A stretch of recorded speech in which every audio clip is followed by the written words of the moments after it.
It's going down. Right here at Yes Media Academy Radio. The rhythm goes on. I love radio, music, and more.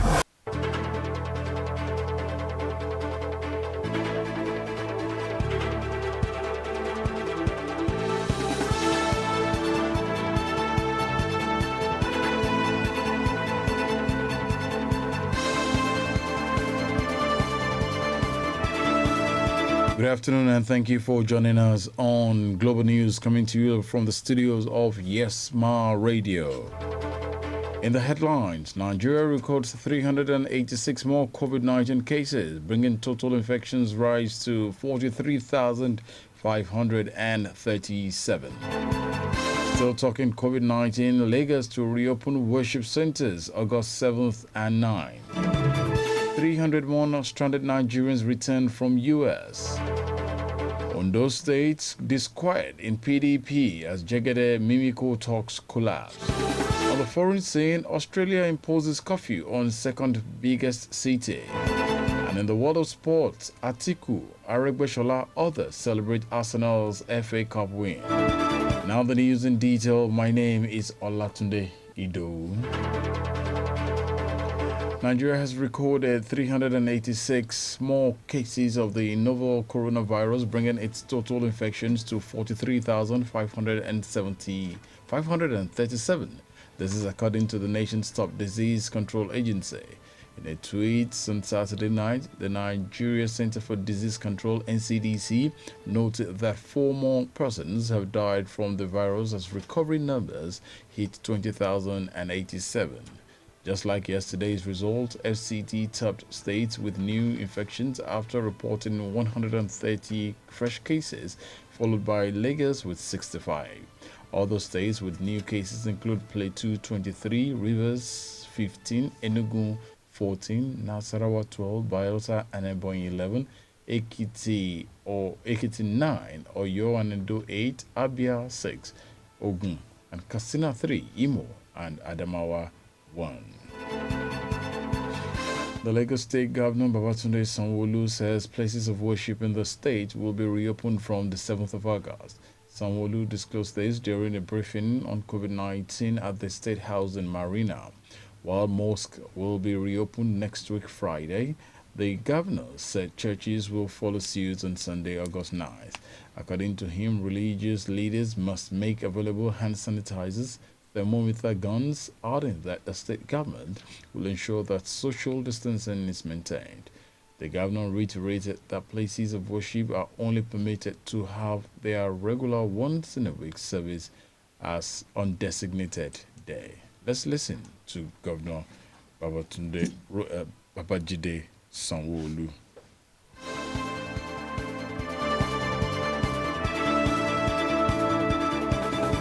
Worship in Lagos will now be open from Friday, the 7th of August, for our Muslim worshippers, and on Sunday, the 9th of August, for our Christian worshippers. But we will only be allowing 50% of their capacity, a maximum of 50% of their capacity at either the church or at the mosque. Church who has a Saturday worship day will also be allowed to start holding their Saturday worship. We must reiterate that places of worship are only permitted to have their regular once-a-week service on designated days. For avoidance of doubt, it will be Friday worship for our Muslim followers and Sunday worship for our Christian followers. We will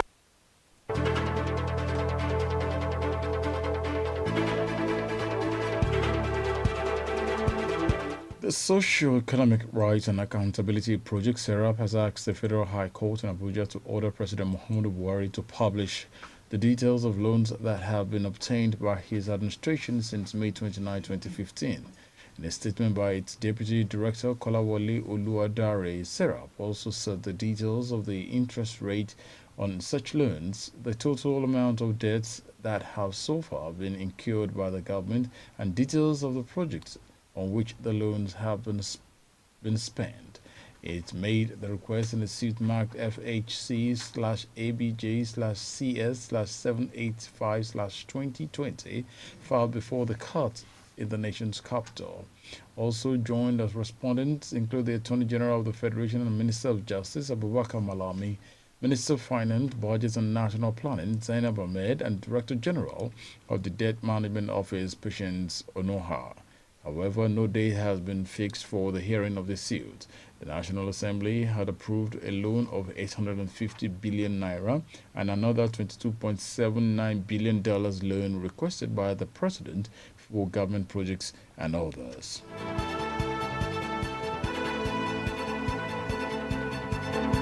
300 more Nigerians who had been stranded in the United States have arrived in Abuja. The Nigerians in Diaspora Commission (NIDCAM) announced this via Twitter. The returnees arrived at the Murtala Mohammed International Airport, Lagos, at about 3 p.m. via the Ethiopian Airlines. According to NIDCAM, the evacuation is the fifth from the U.S. since the federal government started flying Nigerians who were stranded as a result of the COVID-19 back home. All the evacuees tested negative to COVID-19 before boarding the flight, but will also observe the mandatory 4-day self-isolation as mandated by the Presidential Task Force on COVID-19. Still talking returnees, no fewer than 117 Nigerians stranded in 3 East African countries due to the coronavirus pandemic have returned home. The evacuees from Rwanda, Uganda and Tanzania arrived at the Murtala Mohammed International Airport, Lagos, earlier today. The repatriation flight was conducted by a Nigerian airline. The returnees who tested negative for COVID-19 before departure are expected to self-isolate for 14 days according to the protocol of the Presidential Task Force on COVID-19 and the Nigeria Center for Disease Control. They are also expected to take another COVID-19 test before rejoining the society. The National Agency for Food, Drug Administration and Control has said that it was able to stop 31 containers of tramadol worth 1.3 trillion naira from entering Nigeria after intelligence was supplied to the agency. The NAFDAC Director General, Professor Mojisola Adeyeye, who disclosed this over the weekend, added that about 24 suspects were apprehended after the interception, which showed that the health regulatory system was being strengthened. The DG spoke during an interview monitored by a correspondent. Adeyeye added that the government was making efforts to encourage local pharmaceutical researchers, particularly as the country battles the COVID-19 pandemic. A former secretary to the government of the Federation, Babachir Lawal, has said nobody in the All Progressive Congress has the right to prevent the party's national leader, Asiwaju Bola Tinubu, from contesting the 2023 presidency. Lawal, in an interview with newsmen, also canvassed power shift to the south, particularly the southwest. He expressed dismay at some notable northerners desiring presidency to be retained in their region. He accused some APC governors of fueling the crisis in the party so they could take control for their own selfish political purpose. He said the overall goal of the politician was to undo the current structure under President Muhammadu Buhari. He said it was laughable if the objective of the politicians, who he alleged to have masterminded the removal of the former party chairman Adams Oshiomhole, was to oppose the alleged Tinubu's presidential ambition. Except we want to bring the wrath of God on our heads because of his role in building the party. Equity and a sense of justice demands that he be given a chance in a free and fair system and let his luck prevail. Lawal also urged Buhari to support power rotation to the south to enable the emergence. Leaders of the People's Democratic Party (PDP) in Ondo State appeared to be running short of time in reconciling the party's governorship candidate Itayo Jegede with his former political leader, ex-governor Olusegun Mimiko. This is palpable there is probable tension in the party ahead of the October governorship election as talks between the camps of the two as well political allies remain inconclusive, party sources said last night. It was gathered that many PDP leaders within and outside the state had been optimistic about the possibility of Jegede reconciling with Mimiko ahead of the general election. Sources close to the two camps said the failure of the reconciliation moves may not be unconnected with some developments within the party.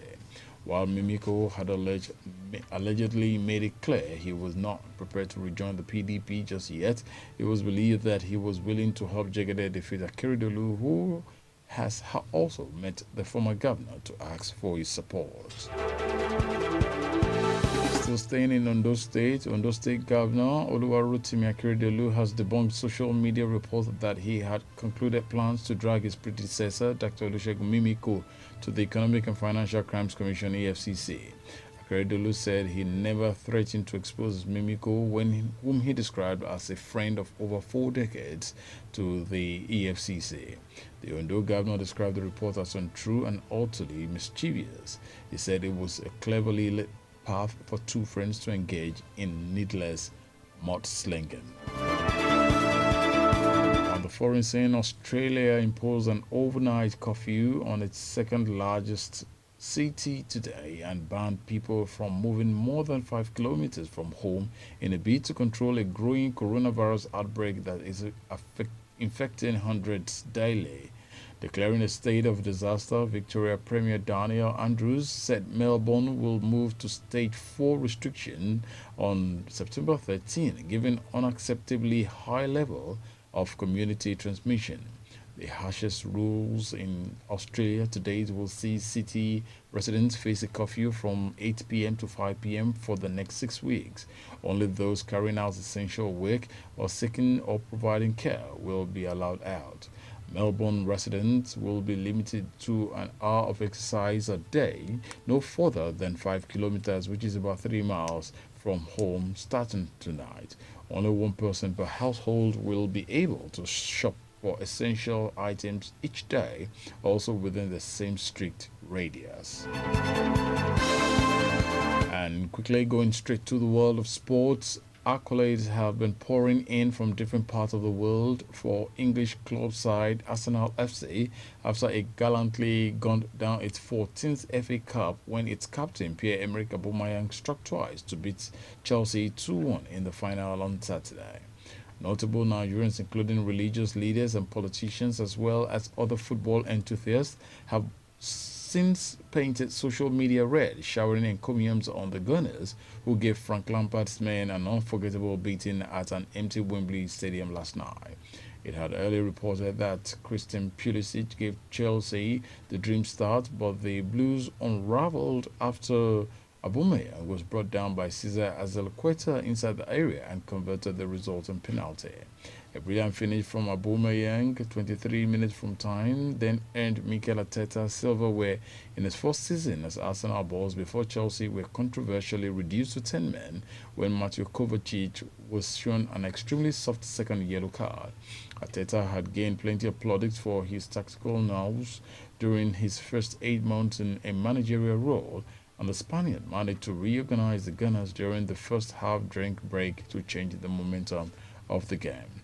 Commenting on last night's victory, the lead pastor, Daystar Christian Center, Sam Adeyemi, tweeted, "Congratulations Arsenal, FA Cup champions." Nigeria's Minister of Interior, Rauf Aregbesola, enthused, "We fight with dignity and win with pride. Yes, red is the color of champions." Also, former Vice President Atiku Abubakar tweeted, a synoptic Arsenal #FA Cup final, accompanied with emojis of a medal and a cup. Minister of State, Labour and Employment Festus Keyamo wrote, "The other clubs need to calm down and respect Arsenal. We are FA Cup winners for a record 14th time." But some tweets have criticized the officiation of the match. And that'll be all on Global News for this hour. But before I go, let me bring you a recap of the stories I brought to you earlier. In the news, Nigeria records 386 more COVID-19 cases, bringing total infection rise to 43,537. Lagos to reopen worship centers August 7th and 9th. 300 more stranded Nigerians returned from US. It's quiet in PDP as Jegede Mimiko talks collapse. On the foreign scene, Australia imposes curfew on second biggest city. In sport, Atiku, Aregbesola, others celebrate Arsenal's FA Cup win. The news was produced and edited by Prosper Abolade Showme and delivered by Olatunde Ido. Many thanks for listening.